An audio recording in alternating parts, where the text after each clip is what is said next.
আজকে এক রোগী এসে বলল, স্যার আপনার পরামর্শে আমার পরিবার এখন পরিপূর্ণ সুস্থ। আপনাকে অসংখ্য ধন্যবাদ। আমি বললাম, কি পরামর্শ দিয়েছিলাম যে আমাকে আপনি ধন্যবাদ দিলেন? উনি তখন বলল, আপনি বলেছিলেন পরিবারে একজন চুলকানিতে আক্রান্ত হলে পরিবারের সবাইকে একসঙ্গে চিকিৎসা নিতে হবে।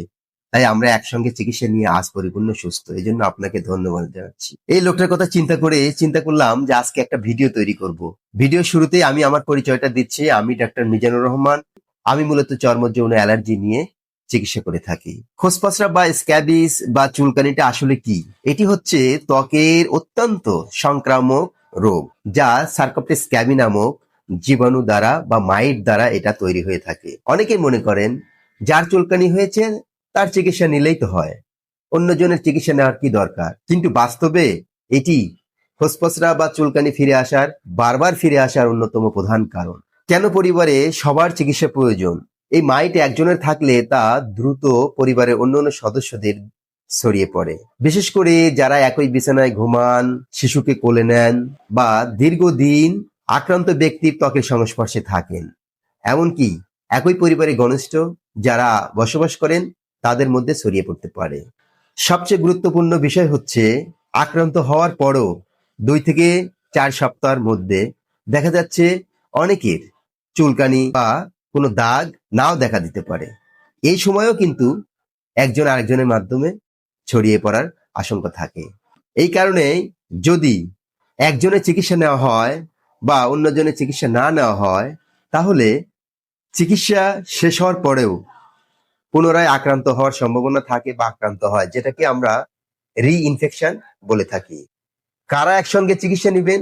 একই বাড়িতে বসবাসকারী সদস্যরা, একই বিছানায় যারা ঘুমায় তারা, স্বামী স্ত্রী, যারা শিশুকে কোলে নেন বা যারা পরিচর্যা করে আক্রান্ত ব্যক্তির, তারা একই দিনে একই সময়ে চিকিৎসকের পরামর্শ নিয়ে চিকিৎসা গ্রহণ করতে হবে।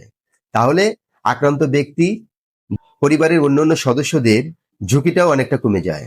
শুধু কি ওষুধ লাগালেই হয়? না, শুধু ওষুধ লাগালেই হবে না। ওষুধ লাগানোর পাশাপাশি কিছু সতর্কতা অবশ্যই অবলম্বন করতে হবে। ব্যবহৃত চাদর, বালিশের কাভার, বিছানাপত্র গরম পানিতে ধুয়ে শুকিয়ে ব্যবহার করতে হবে। আক্রান্ত ব্যক্তির সংস্পর্শ থেকে দূরে থাকতে হবে। যেসব কাপড়গুলো সাধারণত ধোয়া যায় না, সে সমস্ত কাপড়গুলোকে একটা বদ্ধ ব্যাগের মধ্যে আটকে রাখতে হবে কমপক্ষে 3 দিন। কারণ মানুষের শরীরের বাইরে এই যে মাইট, যেটা দ্বারা চুলকানিটা হচ্ছে, এই মাইট সাধারণত বাঁচতে পারে না। নখ ছোট রাখতে হবে, আক্রান্ত স্থান চুলকানো যাবে না। চুলকালে ব্যাকটেরিয়া ইনফেকশন হওয়ার সম্ভাবনা থাকে। চিকিৎসার পরও চুলকানি ফিরে আসতে পারে। কেন?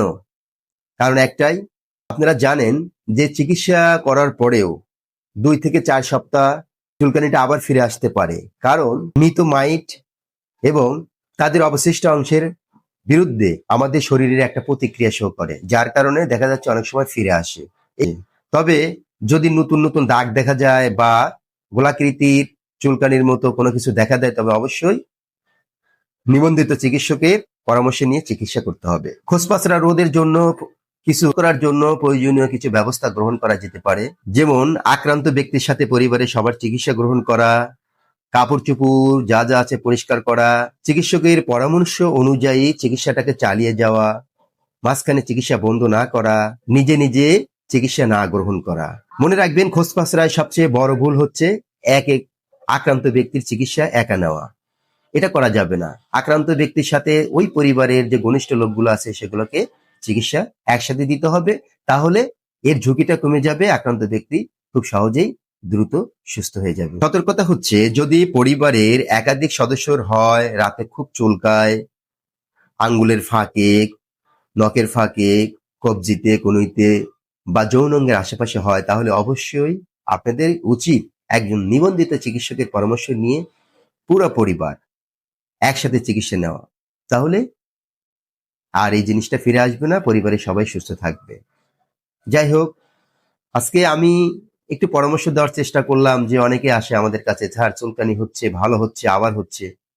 এই যে ভালো হচ্ছে আবার হচ্ছে, এটা যেন বারবার না হয়, তার জন্যই আমার এই পরামর্শ। এই পরামর্শের মাধ্যমে যদি কারো উপকার হয়, যদি কেউ মনে করেন যে না আমার উপকার হয়েছে, তাহলে ভিডিওটাকে শেয়ার করে দিবেন। আপনার পরিবারের লোকজন, আপনার আশেপাশের লোকজন, আপনার বন্ধু বান্ধব সবাই যেন এটার মাধ্যমে উপকৃত হতে পারে। আজ এই পর্যন্তই। সবাই ভালো থাকুন, সুস্থ থাকুন। সবার সুস্বাস্থ্য কামনা করে আজ এখানে বিদায় নিচ্ছি। আসসালামু আলাইকুম ওয়া রাহমাতুল্লাহ।